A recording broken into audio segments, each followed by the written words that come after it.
Tayo'y aawit sa ating Panginoon din sa awit 51 verse 10. Isang bagong pusong tapat aking likhain, bigyan mo, O Diyos, ng pusong damdamin. Yan po yung ating awitin, bagong puso.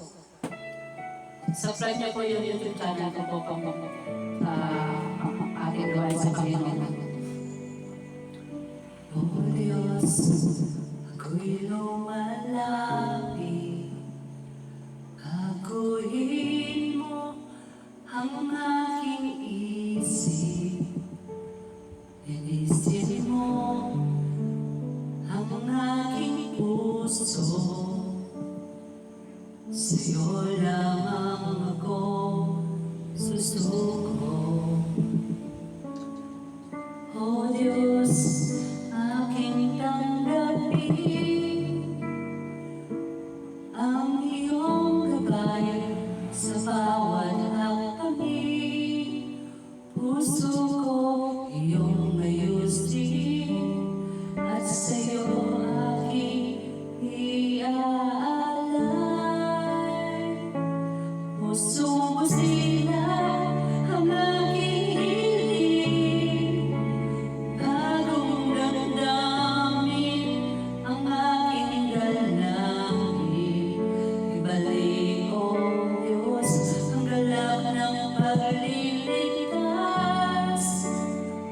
upang sa'yo ako'y mamuhay ng lubos.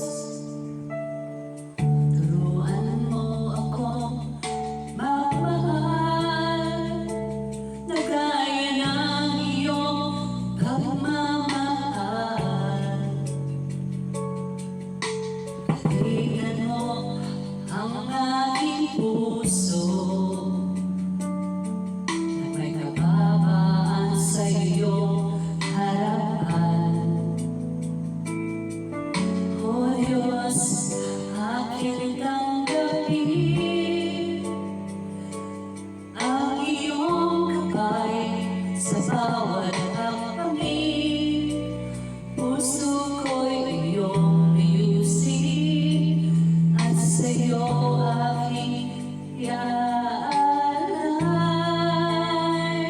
Puso mo sila ang aking hiling, bagong damdamin sa aking dalangin. Ibalik, O Diyos, ang galak ng pagliligtas, upang sa'yo ako'y mamuhay ng lubos.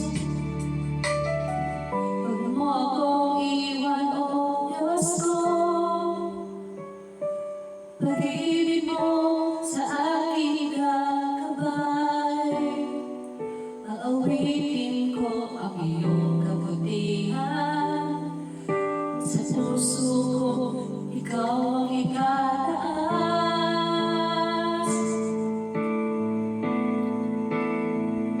Pusong busina ang aking hiling, bagong damdamin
lahat ng kapurihan. Subscribe nyo po itong YouTube channel na ito upang maabot po ang wala pa sa Panginoon. God bless po.